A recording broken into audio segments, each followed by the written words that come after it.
Hello everyone, welcome to RPIT Medical Campus. This is Dr. Priyanka Chauhan, working as an assistant professor in physiotherapy department. Today I will discuss the topic skull. What is skull?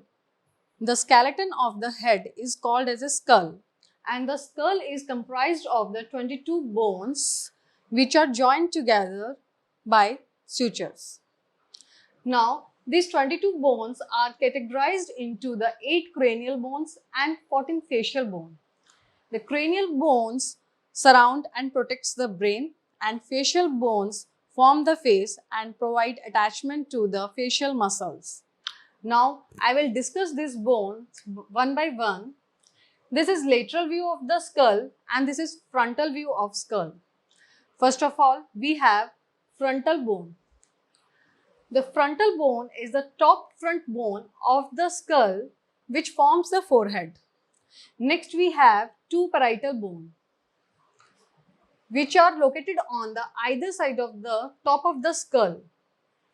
Next we have two temporal bones which is also located on the either side of the skull but underneath the parietal bone and above the ear.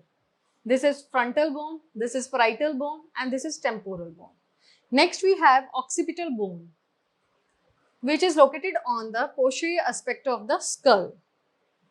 Next we have sphenoid bone which is present in the inner part of the skull and resembles like a bat extending with the wings.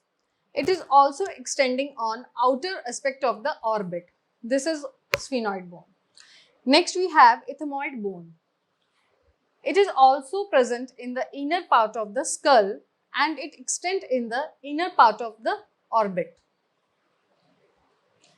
Next we have 14 facial bones.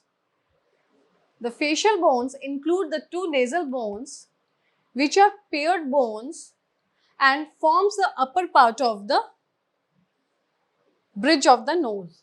This is nasal bones and it is located in between the orbit. Next we have two maxilla bone. This is maxilla which forms the upper jaw. It also helps in the formation of the floor of the socket.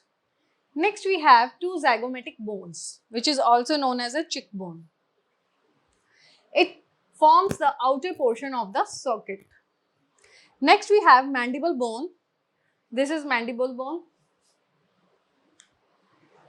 which is lower jaw and is the strongest and movable bone of the skull. Next we have a two palatine bone which is a L-shaped bone and it is not visible in this diagram because it is located on the back of the upper jaw. It helps in the formation of floor of the orbit, lateral wall of nasal cavity and the roof of the oral cavity. Next we have two lacrimal bone which are small size bone and it forms the middle wall of the orbit here. This is lacrimal bone. Next we have two inferior nasal concha which are present in the inner part of the nasal cavity. These are inferior nasal concha. And last we have vomer bone which is triangular in shape and present in between this inferior nasal concha. This is all about the bones of the skull. I hope it will be helpful for you. Please like the video and don't forget to subscribe the channel, that is RPIT Academics. Thank you.